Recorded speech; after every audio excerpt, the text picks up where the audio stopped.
Vendredi 15 février, bienvenue à toutes et à tous dans cette nouvelle édition. On est ensemble pendant 8 minutes et on va faire le point sur toute l'actualité de la région. Et on commence avec le SJ de Lille qui vient d'ouvrir une enquête interne après des événements survenus il y a un an lors d'un tournoi de foot interécole. Des chants homophobes auraient été entonnés par des participants. Une situation dénoncée par l'association Le Refuge qui dénonce une banalisation de ces propos discriminants envers les homosexuels. La faute notamment aux réseaux sociaux et une banalisation qui entraîne une hausse des agressions physiques et verbales.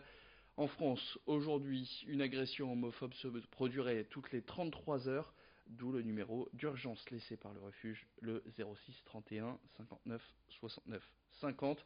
L'association Le Refuge s'occupe habituellement de recueillir les jeunes entre 18 et 25 ans, mis à la porte de leur domicile parental à cause de leur éducation sexuelle, de leur orientation sexuelle. En 2018, 34 jeunes ont été aidés, soit 10% de plus qu'en 2017.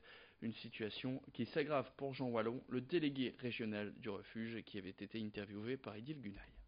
Il y a eu effectivement fin 2018 toute une vague d'agressions homophobes extrêmement violentes qui a traversé le pays. Le couple d'hommes qui a été agressé le 26 décembre, place de la République à Lille, a vu sa plainte refusée par la police, par le commissariat.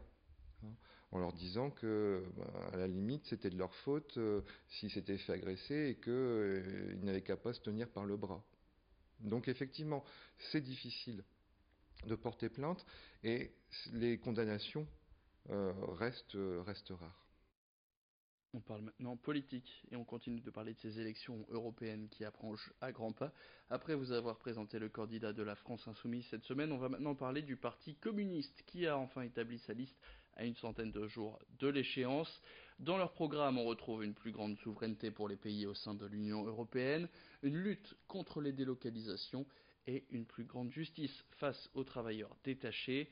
Alors pour cette élection, un dernier sondage publié par Opinionway les crédite de seulement 2% des voix, mais un score qui n'effraie pas Yann Brossa à la tête de liste communiste. Malgré la popularité de plus en plus croissante de la France insoumise, leurs voisins sur l'échiquier politique. De l'autre côté, notamment dans la région, le parti perd de plus en plus de terrain face au Rassemblement national. Alors, à l'approche de cette élection, le Parti communiste continue de faire son tour de France pour tenter de trouver ou retrouver ses électeurs. Ils étaient dans le Nord hier jeudi. Xavier Silly a rencontré la tête de liste du Parti communiste, Yann Brossa. On l'écoute tout de suite. On verra bien quelles seront les listes à l'arrivée, parce que j'ai vu hier que la tête de liste des Gilets jaunes a décidé de ne pas être candidate. Donc au final, on verra bien qui est sur la ligne d'arrivée. Nous serons sur la ligne d'arrivée. Et notre liste, elle a ce site spécifique qu'elle est constituée à 50% d'ouvriers et d'employés, soit la proportion exacte qui existe dans la société française. Et je suis convaincu qu'au final, nous serons la seule liste à être composée de cette manière-là. Nous disons, il est temps d'en finir avec cette Europe de l'argent, il faut construire l'Europe des gens, et ça n'est pas qu'un discours, puisque notre liste, elle est constituée de telle sorte qu'elle permette, par exemple, que Marie-Hélène Bourlard, qui est ouvrière, fasse son entrée au Parlement européen. Elle est deuxième de liste. Aujourd'hui, au sein du Parlement européen, il n'y a pas une seule femme ouvrière. Et donc, nous voulons réparer ça, nous voulons réparer cette fracture-là. Et donc, je suis persuadé que nous pouvons rencontrer de l'écho. Et au final, je suis convaincu que nous ferons un très bon score. Un mot de météo pour vous dire que cette fin de semaine et ce week-end sont donc de nouveau sous un grand soleil, entre 12 et 14 degrés, des conditions météo optimales, quasiment aucun nuage dans le ciel du Nord et du Pas-de-Calais. Mais ça a quelques inconvénients, il se peut que dans les prochains jours, ceux qui nous regardent par la TNT aient du mal à nous capter, ainsi que toutes les autres chaînes. La faute à la météo, donc plutôt douce et sans nuages. Les ondes qu'émettent les antennes relais ne sont plus arrêtées par la couverture nuageuse. Cette météo clémente perturbe donc la bonne réception des chaînes de télé en TNT, mais aussi crée des interférences avec les radios. Paradoxalement, vous pourrez peut-être mieux capter des chaînes venant de Belgique ou d'Angleterre que celles émises en France, mais rassurez-vous, tout est normal et ça rentrera dans l'ordre tout seul. Écoutez Stéphane Baron, le responsable technique de RPL Radio, au micro de Rémi Desremaux.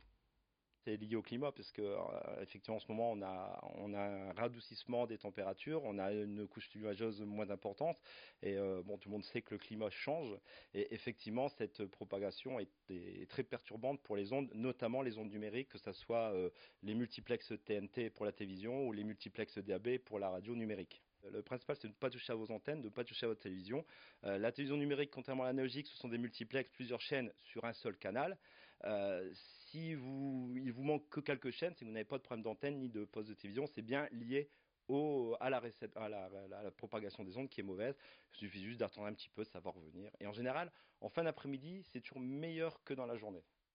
Et puis on se quitte avec ce portrait, celui de Léo Mikils, 27 ans, qui vit à Lambersart. Il a été inscrit en mai dernier par sa petite amie au concours Top Model Europe dans la catégorie fitness. Ils sont 200 dans sa catégorie et la finale de ce concours, c'est samedi. Portrait signé Marco Sailly. Tous les matins quand je me lève, je fais toujours un petit peu de mobilité, de stretching qui s'apparente un peu au yoga. J'évite de manger au maximum tout ce qui est produits industriels. Produits trop salés aussi, qui causent beaucoup de rétention d'eau. Ça a été une de mes erreurs pour la demi-finale. Donc j'espère ne pas reproduire les mêmes choses en fait qui m'ont porté préjudice, même si j'ai eu la chance d'être qualifié. Léo Mikils, 27 ans, réalise pour la première fois son rêve, devenir mannequin. C'est Marine, sa petite amie, qui l'a inscrit au concours Top Model Europe. Ok, ouais, t'as vu les tenues là, c'est un peu excentrique hein, par moment. J'avais vu l'annonce du concours sur Facebook, du coup j'en ai parlé à Léo et il a rempli le formulaire en ligne pour s'inscrire aux présélections. C'est ça. Ça a dû être le week-end. Ah ouais. Le jour J enfin. Mais bon, on verra ce que ça donne, mais je vais rien lâcher. Rien lâché car samedi Léo participe à la finale à Bruxelles. Ils sont une quinzaine à concourir dans sa catégorie Model Fitness. Ça m'ouvrirait plein de portes. Et c'est vrai que l'accompagnement à la suite du concours, ça pourrait vraiment être une opportunité de dingue. Donc voilà. Et avant de penser à la victoire, Léo va devoir défiler 4 fois au total. Donc un premier passage en sous-vêtements, ensuite tenue de soirée. On en aura un troisième peut-être aussi avec pareil en sous-vêtements, avec une tenue un peu plus excentrique. Et une tenue excentrique, où là ce sera en fait non pas notre personnage qui devra être mis en valeur, mais la tenue. Donc essayer de se camoufler au maximum pour faire ressortir le plus possible la tenue.